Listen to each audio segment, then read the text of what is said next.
Your brother will speak at the funeral. He actually made something of himself, Mom said flatly, not even looking at me as she arranged flower catalogs across Dad's hospital bed, now stripped of its sheets. You can do a reading, I suppose.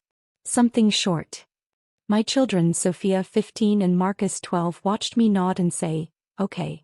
Their eyes filled with that protective fury only kids feel when watching a parent be dismissed. But why, 3 days later at the service, did my brother Derek thank the anonymous donors whose generosity had funded 3 years of Dad's experimental treatment? And why was Mom about to discover that her disappointment had been keeping her husband alive all along? The burial was quiet, dignified, exactly what Dad would have wanted. Afterward, the family gathered at Mom's house. Derek held court in the living room, accepting condolences with the gravitas of the successful surgeon he'd become. Mom orbited around him like a proud satellite, introducing him to distant relatives as my son, the doctor. I waited until the crowd thinned. Mom, I need to give you something. She barely glanced at me. Can it wait, Audrey? I'm exhausted. No, it can't. I handed her the folder. 3 years of documentation organized chronologically, complete with receipts, wire transfers and correspondence with Duke University Medical Center. She opened it. Read the first page. Her hands started shaking. This is impossible. It's not. Every dollar of Dad's treatment, the experimental therapy, the clinical trial fees, the specialists, the private nurses, came from me. I kept my voice steady. I'm the anonymous donor Derek just thanked from the pulpit. The folder fell from her hands, papers scattering across the floor like leaves. You don't have this kind of money. What, Mom? A disappointment? Failure? The daughter who didn't make anything of herself. She had no answer. I'd been the wrong child from birth. The Whitfield family measured achievement in very specific forms. Prestigious degrees, impressive job titles, visible success that could be discussed at dinner parties and country club gatherings. Derek had delivered all of it. Harvard undergrad, Johns Hopkins Medical School, surgical residency at Mass General, now a renowned cardiothoracic surgeon whose name appeared in medical journals and society pages alike. I had taken a different path. I dropped out of college at 20 to help a friend start a software company. No degree, no prestige, just long hours in a cramped office building, building something from nothing while my family shook their heads in disappointment. She's throwing her life away, Mom told relatives at every opportunity. Such wasted potential, Dad would add, though with less venom. She'll regret it when Derek's a success and she's still working in that garage, Mom predicted. The garage company was called NextGen Analytics. We sold it to Microsoft when I was 28 for $340 million. My share as co-founder and CTO was $127 million after taxes. I never told my family. The money changed my circumstances but not my relationship with my parents. By then I had learned that their approval was a currency I'd never earn, regardless of my actual achievements. They measured success by metrics that didn't include entrepreneurship, risk-taking, or building something new. Derek was a doctor. I was a dropout. That equation would never balance in their minds. So I stopped trying. I invested wisely, lived modestly, and found fulfillment in raising my children with values different from the ones I'd been raised with. Sophia and Marcus knew about the money. I believed in honesty with my kids, but they also understood privacy. We didn't flaunt wealth. We didn't need external validation. When Dad got sick, I had the resources to help without anyone knowing. The diagnosis came 4 years ago, stage 4 pancreatic cancer. The prognosis was brutal. Most patients survived less than a year, but there was hope. An experimental treatment program at Duke had shown remarkable results in clinical trials. The catch? It cost over $800,000 for the full course of therapy, wasn't covered by insurance, and had a waiting list of patients whose families could pay. Mom and Derek discussed the situation as if I weren't in the room. We can't afford this, Mom said. Medicare covers standard treatment. Standard treatment gives him 6 months, Derek countered. The Duke program could give him years. Where would we get $800,000? I don't know. Fundraising, a mortgage. I can contribute something, but my malpractice insurance and student loans. They never asked me. They assumed the dropout daughter with her computer job couldn't possibly help with a financial crisis of this magnitude. That night I called Duke directly. I'd like to fund my father's treatment anonymously, I told the financial coordinator. Full program, whatever it costs, plus any additional therapies the doctors recommend. The family should be told there's a donor, but not who. That's very generous, ma'am. May I ask why the anonymity? Because my father needs to focus on getting better, not on family dynamics. And my mother needs to believe this is a miracle, not a gift from the daughter she's dismissed her entire life. The coordinator was quiet for a moment. I understand. We'll make the arrangements. Dad lived 3 more years. The treatment worked better than anyone expected. The cancer retreated, stabilized, and gave him time he never should have had. He saw Sophia start high school. He watched Marcus win his first soccer championship. He had 3 Christmases, 3 birthdays, 3 years of moments that the original prognosis had denied him. Mom credited God, fate, and the mysterious generosity of strangers. Derek credited the Duke medical team and the power of cutting-edge research. Dad credited pure luck. None of them knew they were eating at my table every holiday, accepting gifts from my children and tolerating. My presence at family gatherings went unnoticed, even as I silently paid for every extra moment my father had been given. I watched Derek give interviews about Dad's miraculous recovery. I listened to Mom tell her friends about the anonymous angels who had saved her husband. I sat in their living room while they speculated whether the donor might be one of Derek's wealthy patients or perhaps a pharmaceutical company testing its generosity. I said nothing, because the point was never credit. The point was keeping my father alive. When the end came, it came brutally fast. The cancer returned, aggressive, untreatable, spreading too quickly for any intervention. Dad had 2 weeks from recurrence to death. Enough time to say goodbye. Not enough time to fight. I was at his bedside when he took his last breath.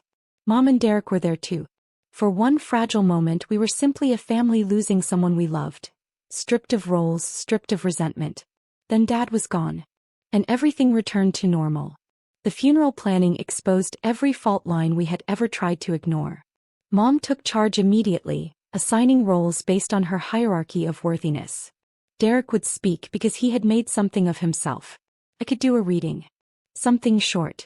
Something easy to overlook. My children were furious. This is so unfair, Sophia whispered at the funeral home. You've done everything for Grandpa and she treats you like you're nothing. It's okay, sweetheart. It's not okay. She should know the truth. Maybe, I said. But not today. Today we honor your grandfather. The truth can wait. Marcus squeezed my hand. You're a better person than I'd be, Mom. I smiled, though it hurt. I'm just tired, baby. Tired of fighting for something I was never going to win. But as I watched Derek thank the anonymous donors from the pulpit, watched Mom beam with pride at her successful son while I sat invisible in the 3rd row, something inside me shifted. I didn't need their approval. But I was done letting their ignorance shape the narrative.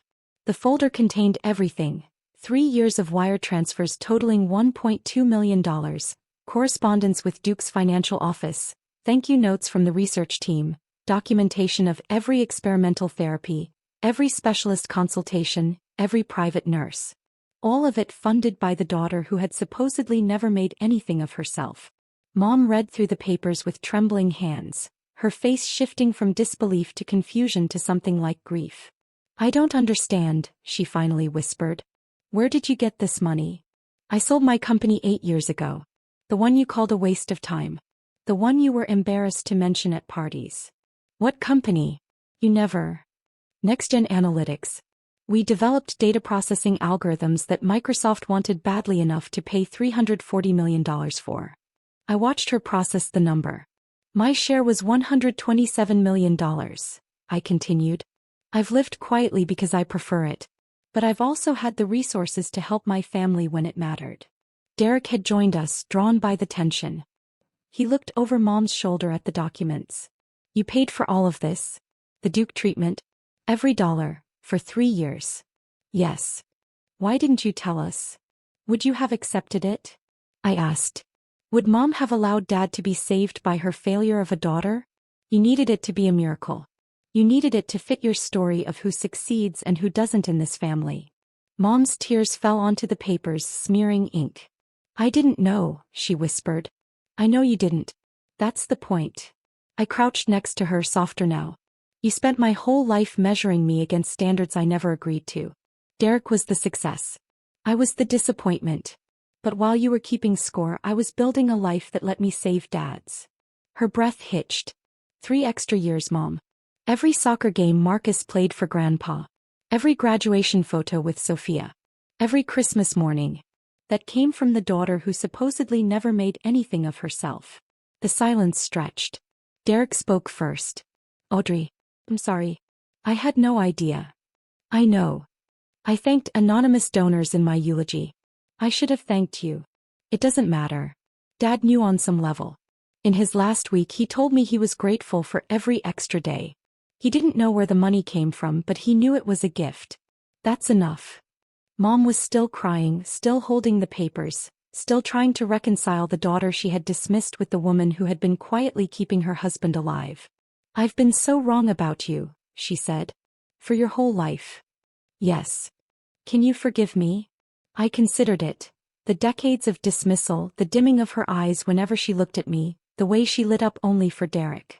I can try, I said finally. But understand this. My forgiveness doesn't validate how you treated me. I succeeded despite your doubts, not because of them. I built something remarkable while you were convinced I was failing. And I used that success to give you 3 more years with the man you loved. Mom reached for my hand for the first time in years.